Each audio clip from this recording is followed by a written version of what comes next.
Hello and welcome to Depth Insights, where we take a depth psychological look at news, topics, and events going on in your world. I'm your host, Bonnie Bright, and I'm also the founder of Depth Psychology Alliance, which is an online community for everyone who's interested in Jungian and depth psychology. And you can find that at www.depthpsychologyalliance.com.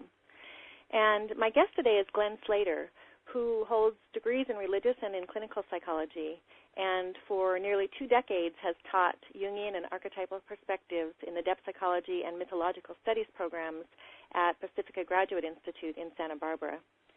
And Glen has edited and introduced Volume 3 of James Hillman's uniform edition, Senex and Puer, as well as a volume of essays called Varieties of Mythic Experience with Dennis Patrick Slattery. And Glen has contributed a number of essays to various Jungian publications. Glen's the film review editor at Spring Journal and a regular contributor to that publication, and of course that's a key reason that we're here together today, which we're going to discuss in just a moment. So Glen, thanks for being here. Welcome to the show. Very, very good to join you.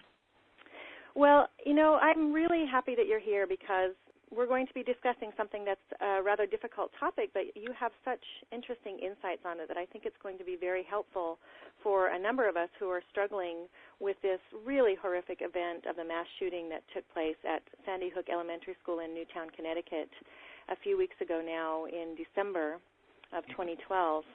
And, of course, when that event happened and the news broke about it, I think it just absolutely floored everyone. Many of the listeners that are listening to this now know that I moderated a 2-part teleseminar series with Michael Conforti, who's a Jungian analyst and the founder of Assisi Institute. And we decided to do that together so that we'd have a container in which we could discuss the depth psychological aspects of the shooting and just really find a way for the community to be able to engage around this issue because so many people were having so many strong emotions about it, of course. And so one of the first things that I did in preparation for that teleseminar series was to open an issue of the Spring Journal, which is called The Psychology of Violence. It made a lot of sense, of course. And then there in the table of contents was an article right near the top called Mythology of Bullets, which was by Glen Slater. So this was a really profound article for me, and I found that it really summarized pretty much everything that we wanted and needed to address. Of course, you address gun violence, you address media, you address mental health issues, but most importantly, I would say you really managed to take a depth psychological look at the root of the issue, that is the archetypal aspect of what may be going on here in this particular event and, of course, several others. Mm-hmm. So there's a couple of things I'd like to do, Glen, and I don't want to be the one talking. Maybe what we can do is just start off, and I'm really curious about how you came to write this article, if there was something that really, you know, inspired you or motivated you or incited you to write the article in the first place, if it was related to a particular event or if you just saw a growing trend that really needed to be addressed. Can you just share a little bit about that? Sure. I began to be interested in gun violence after the Columbine shooting, and particularly watching the media coverage and the conversation that ensued from that, and feeling that it was very superficial and inadequate, and particularly watching the way in which the conversation would ping-pong back and forth between the gun lobby with their mantra of guns don't kill, people kill, and then the anti-gun folks, and then there's the voice pointing out the mental illness issues. And I just felt that in that conversation that was going on, there was something lacking. And I got curious at that point, and I actually wrote an earlier article called The Psychology of Bullets, which appeared in a journal called the Salt Journal. But a few years after that, Pacifica hosted a conference on the mythology of violence, and I presented a paper that tried to move from the psychology into what we call in depth psychology the archetypal level, which is best expressed through mythic themes. And so the article you've been describing came out of that conference. Mm-hmm. Well, it certainly, I think you were quite intuitive in your sense. I know you mentioned it was sort of a response initially to the Columbine shooting, which is actually one of the first big shootings that I remember as an adult kind of paying attention to and being very shocked by.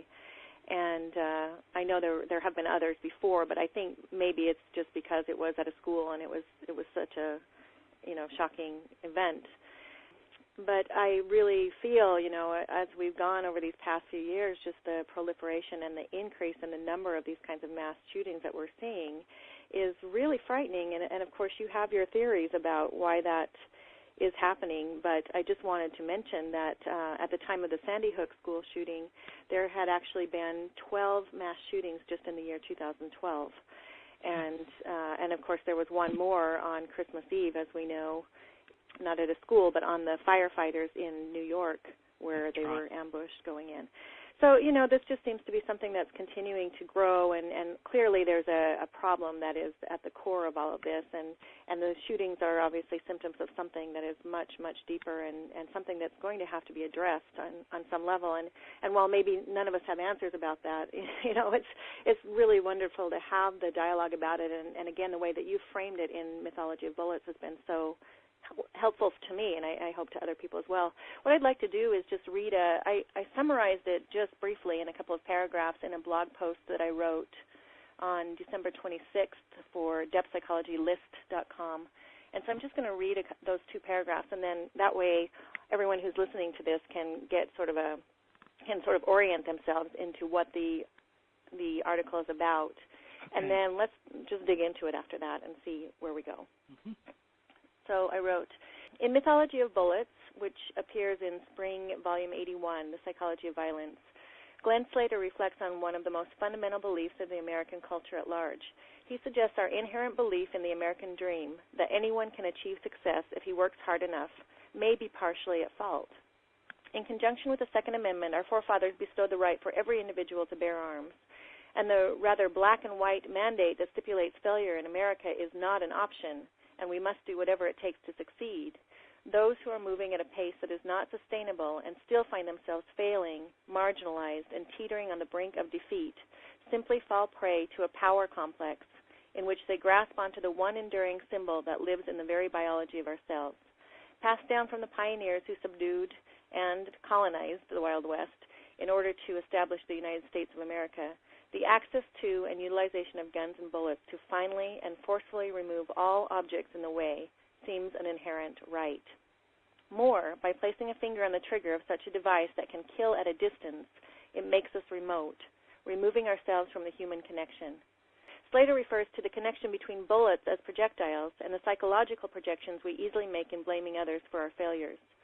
The shadow we can't possibly see rises up, projecting fault and simultaneously seeking to obliterate anything that might be perceived to be linked to our failure, our lack of ability to connect, and our corresponding exile to the edges of acceptability in a society so focused on success. Additionally, Slater points out the tendency of our narrative, our cultural myth, if you will, is that the hero always wins, is shiny, bright, and successful, has no shadow side. There is no room for failure, and at the same time, we tend to move so fast and expect so much that we fail to allow for a slowing down, a reflection on the reality of life's ups and downs, and a container for just being in the grips of difficulty, sadness, anger, and depression. So, Glenn, I know a lot of that was my take on it, and I really want to dig into any parts of that sort of short summary that you feel, are more relevant than others. Maybe we could do that by just moving into the three topics that are on everybody's minds when we look at a mass shooting like this, and I would say those are probably gun violence, the media and the effects of media, and mental health. Do you want to just talk a little bit about gun violence first and how you would describe the current state of the gun violence debate and, what elements are important there? Sure. Just probably as a preliminary, though, what struck me in listening to you read through that is the way in which the conversation that comes out of these terrible events, it also reflects, in my mind, the heart of the problem, which is the conversation turns very quickly to what are we going to do moving forward, how are we going to take practical steps to avoid this? And of course, that's very important. Everyone wants to try to come up with ways to avoid these situations in the future. But at the same time, these moments, I think, are a chance for soul searching on a national level, which is more like a looking back. And probably the recent event in Newtown has prompted that a little more than some of the other events. So perhaps in a sense we're kind of turning the corner. But moving to the question of, the use of guns and the gun debate, there's an example of where the conversation turns to the pragmatic without really exploring what is it in the American psyche that is so attached, even addicted to guns. Why is there so much resistance to gun laws?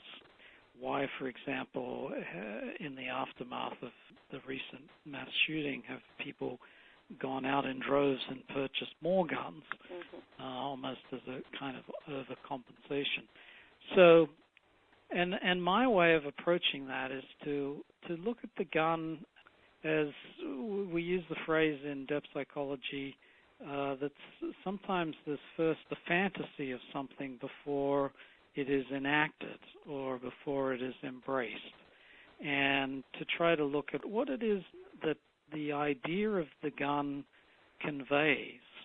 And I think when you look at that idea, you come to see that the gun represents a very expedient way of taking back control of your life. And so therefore, when life in some way is spinning out of control, when you've lost grip, when you're not anymore on the track to accomplishment and so forth, the gun, I think, it fulfills the fantasy of in some way reclaiming power, reclaiming your individual agency.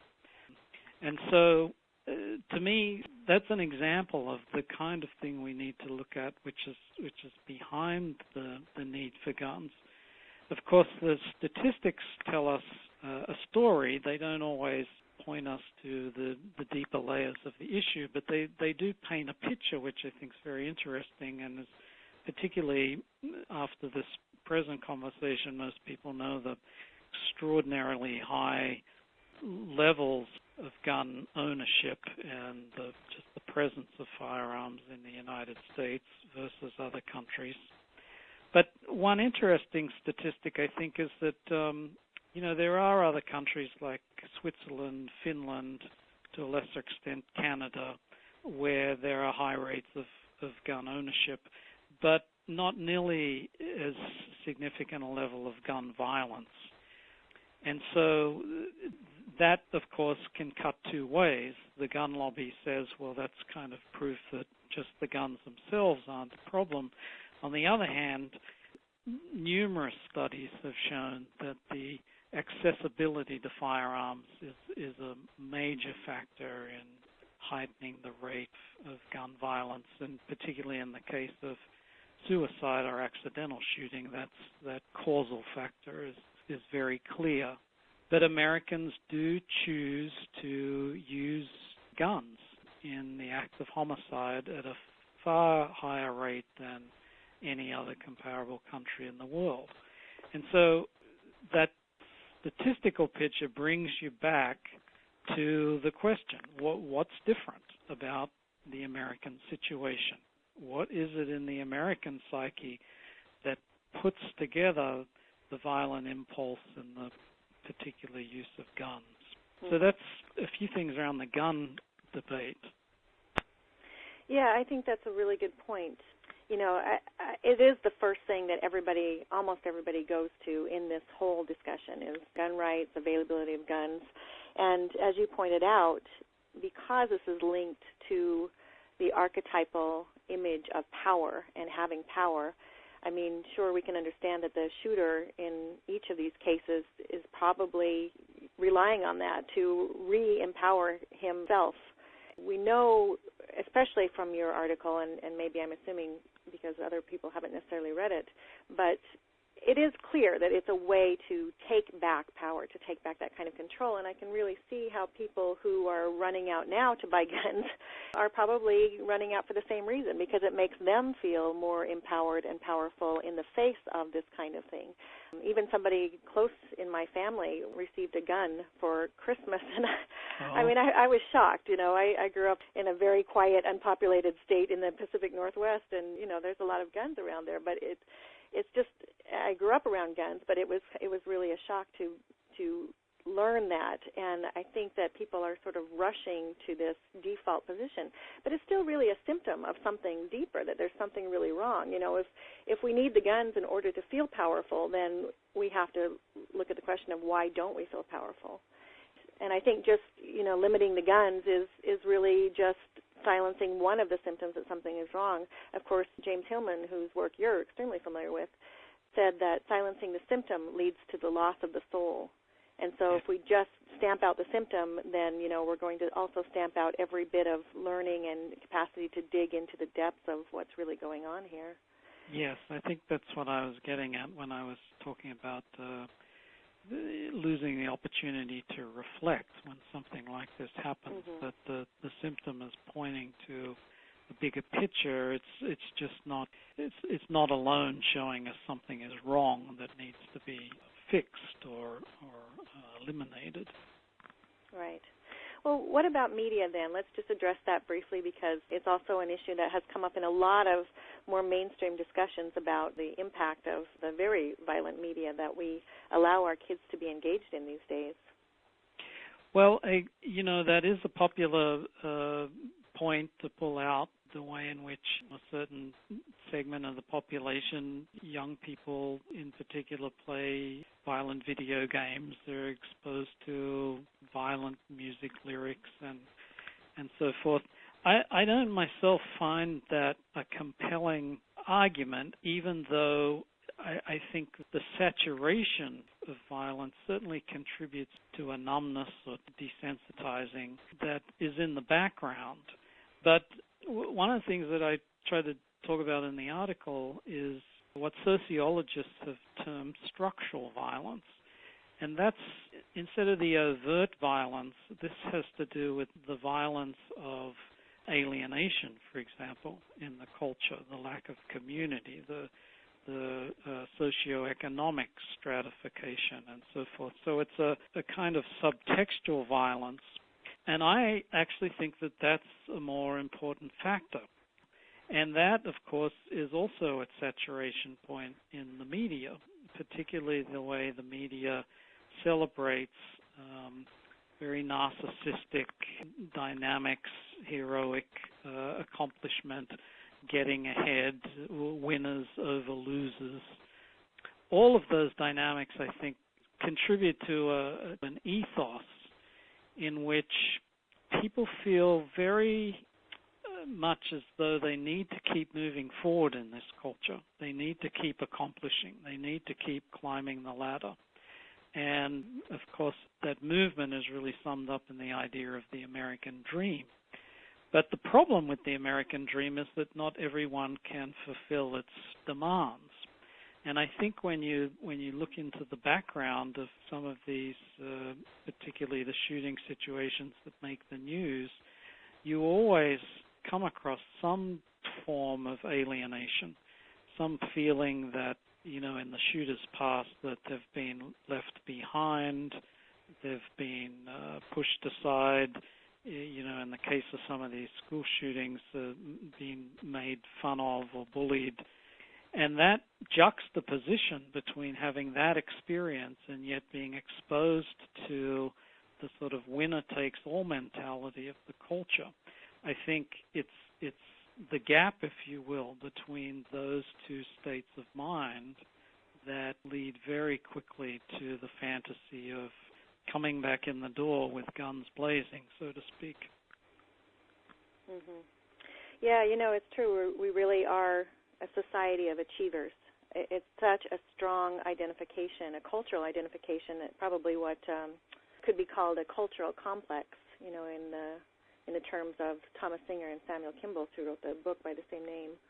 And yes. I'm wondering, as you're talking about this too, about the alienation and how many of these shooters are identified with sort of being on the fringes of society or seem to be loners or probably were not feeling that they were succeeding in some other way. I wonder if things like video games and violent kinds of media are actually also a way of making kids feel empowered in our culture in ways that they don't otherwise feel empowered because they're able to actually, kill things in the games or achieve things that they aren't necessarily doing in the outside world. And because we don't really have a system in our society that offers kids of course there are other ways to do it, but let's just say it's an avenue or a venue for some kids to actually feel empowered in the same way, and probably is simply reinforcing that sort of numbness that you referred to,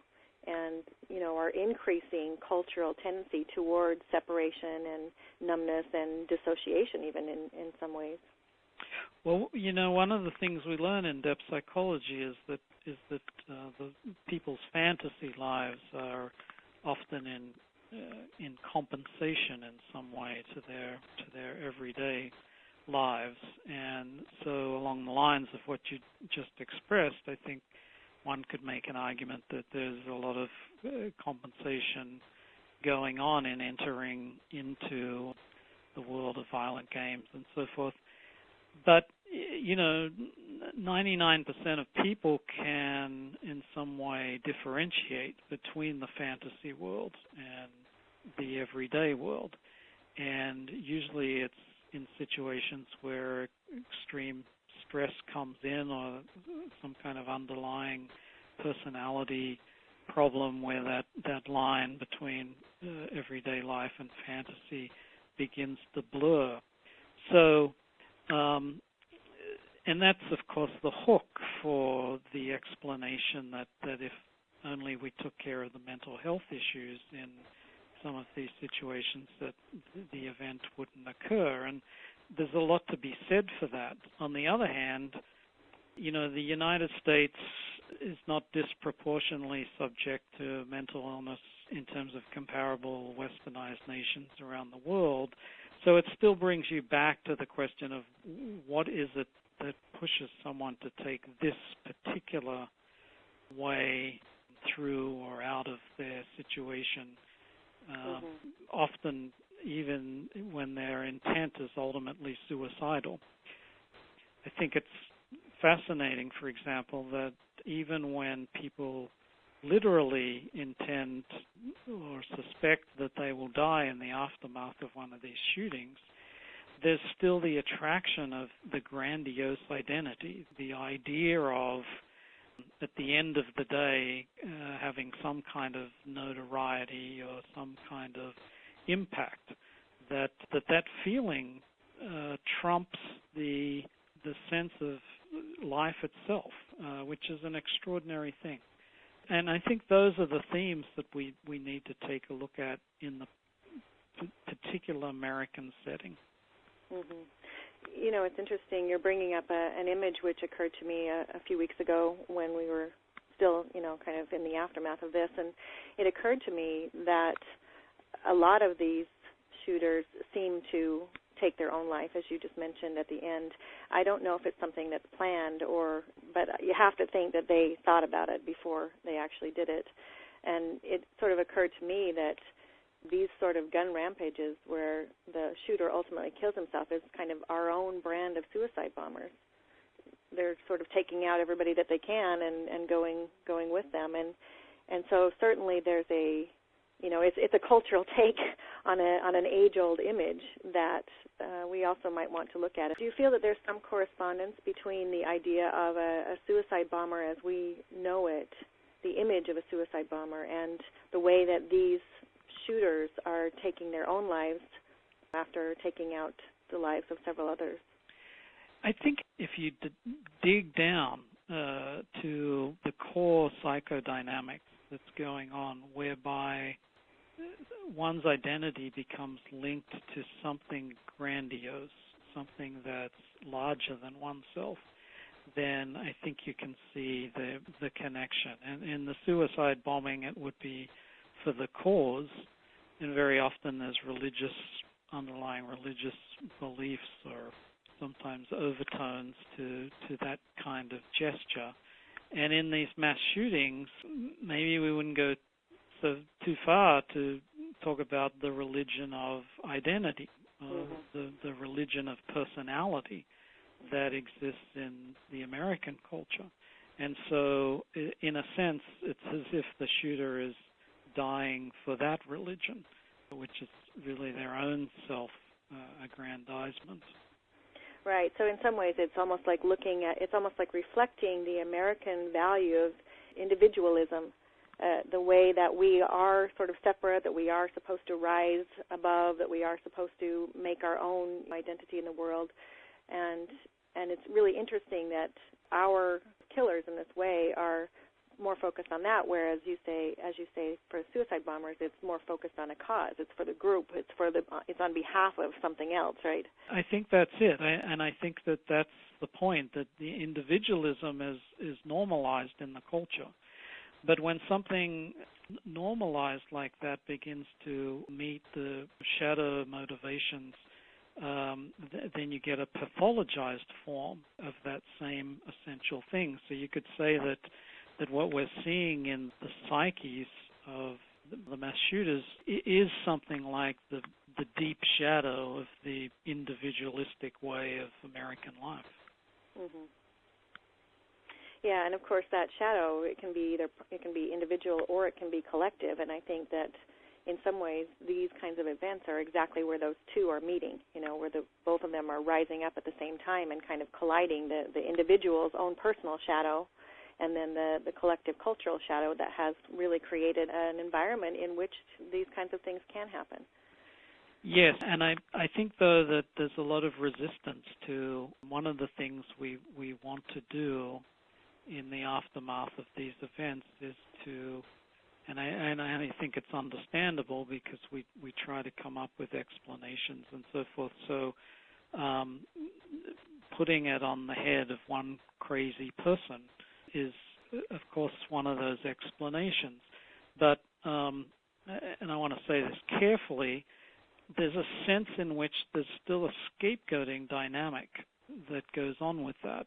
Mm-hmm. From the cultural point of view, if the culture is not taking responsibility for the roots, the deep roots of the background of these individuals, another way to put this is that the fantasy of taking back or taking revenge for one's alienation is generated somewhere, and that process of generation, I think, is a cultural one. It's not just, we can't just put it in the hands of the individual. Yes, I'm really interested in, well, let me just read something that you wrote actually in the article. This is going back to when you're talking about bullets, of course, and projectiles. And you say, projectiles are fired when the imagination can see no option but continued forward movement, when the only way out of a predicament is to move ahead by targeting, then removing the objects in your way. And then you go on to say, objectification and distancing, projection and projectiles go together. Your victims are the disagreeable parts of your inner pantheon in need of a lightning bolt or two. And I think that this sums up very well what may be happening on an archetypal level for the shooter, but what you just said about how we sort of scapegoat sometimes people that, who are doing these kinds of acts is also a way of not really claiming our own responsibility in the whole creation of this, because you're right, by putting labels on people, it enables us to actually objectify them sort of in a similar way, in the sense that we can say, oh, that's something else. It's not me. It's not, I'm different than them. I'm better in some ways. And so that objectification becomes a way for us to actually deal with it and make ourselves okay with what's going on. But we really need to look at what part we're playing in this when we're just calling somebody by a label that, we don't want to be associated with. Well, I think you've very well described the vicious circle around this phenomenon, which reaches beyond the individual. And if someone were to say to me, the three largest factors that go into the gun violence problem, and I would talk about the alienation. It pertains more to mass shootings, I think, than to maybe other situations. The expediency of the gun, the part of this idea that there's a fantasy behind the use of guns, part of what empowers that fantasy is the idea of having a quick, expedient means to resolve, what may be a messy, complicated problem. But the third factor is the tendency to objectify. And the thing I think that connects all acts of gun violence is that at the moment the trigger is pulled, the gun is being aimed at an object and not a person. Mm-hmm. That in the mind of the killer, and this is true even for what we might say are legitimate examples of shooting that a policeman may have to undertake or a soldier who goes to war, they're not shooting complex individual people with families and histories. They're shooting the enemy, or they're shooting the criminal, or they're shooting the person who's about to do something destructive. And of course, in the backstories of a lot of these mass shootings, that kind of objectification is exactly what has taken place before they go in and shoot the co-workers or the cliques and groups in the high school or whatever it is. They've objectified their target. And so we can look at that in terms of an internal psychodynamic, but we can also look at that in terms of a broad cultural tendency towards objectification and stereotyping. And there, too, I think the media is implicated. And I would say far more implicated in that factor than in contributing to the more of violence. And so as soon as, of course, someone is an object, that goes hand in hand with projection. You don't turn anyone into an object unless you're projecting something of your own inner world or some form of inner conflict. Mm-hmm. Yeah. Yeah, so, well, I think it's so easy to objectify because that's what we do all day, every day. Even our way of being in the world is as a subject who is doing something to an object, whether we're picking up a book or starting our car or whatever it is. And so I'm constantly struck, and this is a whole other conversation which we obviously won't get into in much detail today, but this whole idea of how we are really just so culturally enabled to treat everything and everybody around us as objects. And I think it's getting harder and harder, even for those of us who are sort of aware of this concept, to remember, that, I guess where I'm going with all this is in earth-based and indigenous societies for so long, all of the evidence is that they treated the world around them as everything, as a living being that had subject and will of its own and was not an object, but, was something that we worked in reciprocation with, reciprocal agreement. When they killed the deer, then they made the agreement with the deer that the deer would die on behalf of them to feed them. And we've just moved so far away from that. If there were just a way that we can kind of remind ourselves and come back to that understanding, and I think a lot of it has to do with consumerism and how disposable things are. But again, going down a different path with that.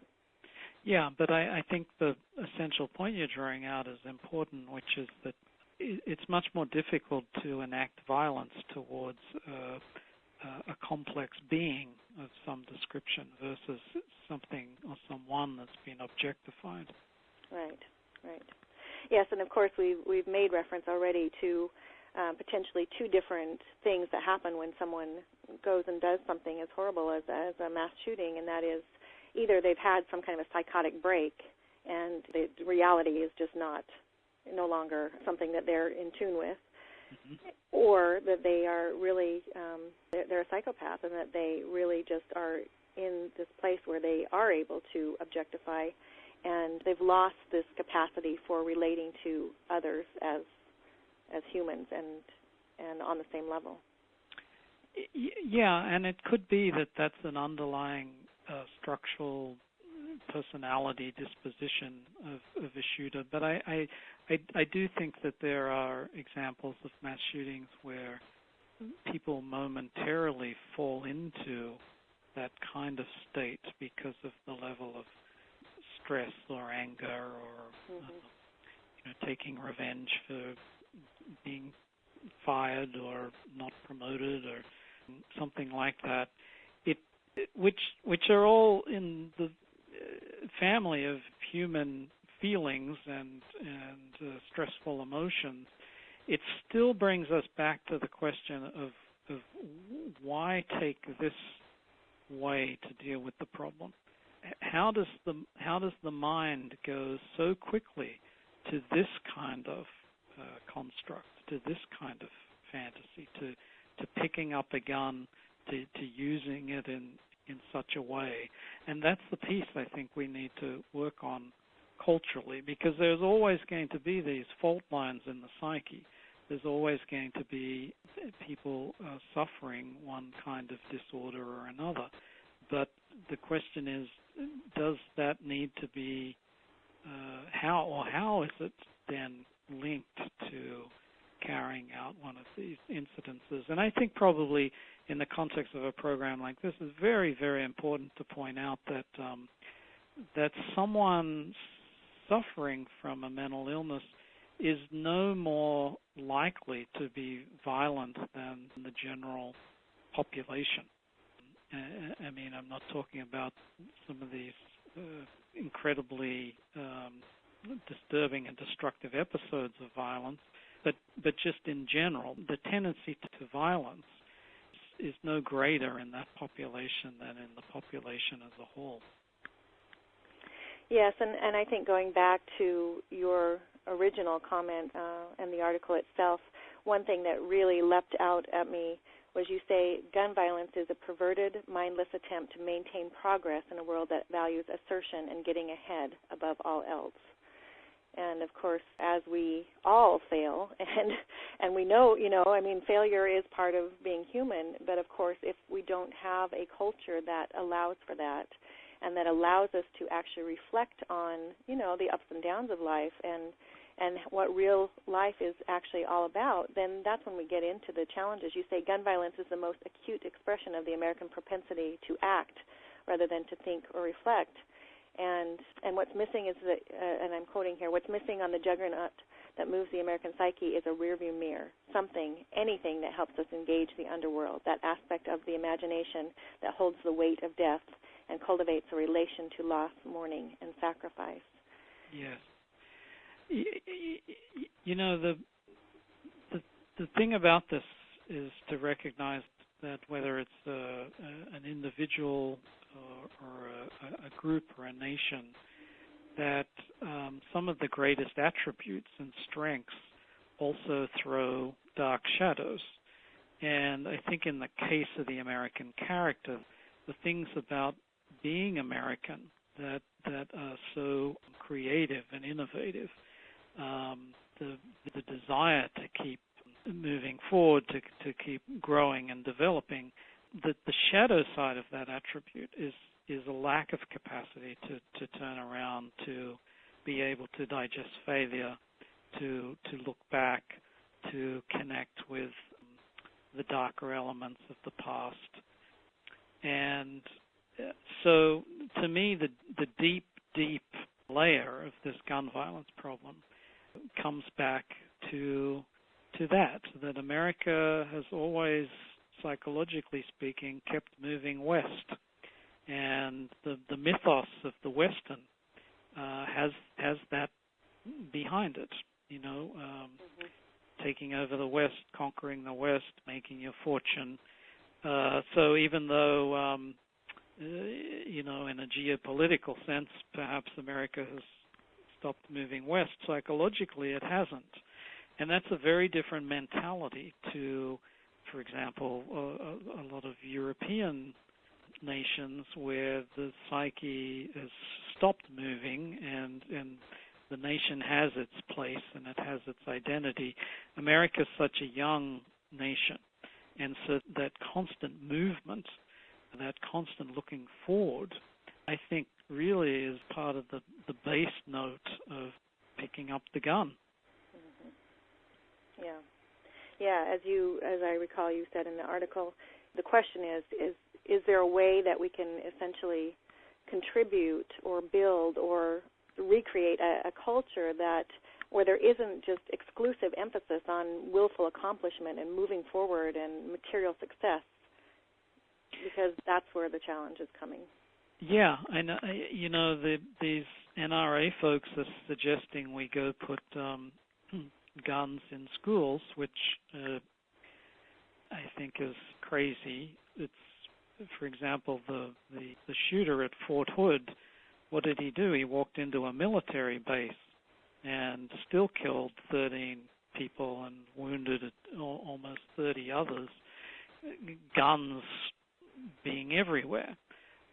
But what if we were to create a program in schools to help people digest the downward turns in life, to teach life skills, to teach psychological skills of how to handle difficulty, how to handle being outcast and alienated, where to turn to for help with those things, how to talk about them, and even, I think, as I suggested in that article, to be able to study the great works of literature that actually give us ideas and images for how to live in those underworld states. To me, that would be the far more effective and greater prophylactic against the gun violence than, trying to put an armed guard on every corridor. I absolutely agree with you, and of course that would be the depth psychology way of going about it. I can only hope that we will increasingly, as a culture, begin to adopt some of these depth psychological perspectives and start to integrate them. I'm just really grateful for your willingness to engage in this conversation. I think it's so important, and grateful also to everybody who's willing to take their time to listen to this conversation, as well as those who participated in the teleseminars in December with Dr. Michael Conforti. So for everyone who's interested, you can actually go back and re-listen to those teleseminars. Those are indexed on depthinsights.com. You'll find those links to those on the home page as well as the radio page, and that's also where you will be finding this particular interview with Glen Slater. Glen, thank you so much for taking your time with me today. I really appreciate your insights on this very important topic. Good. Very pleased to do it.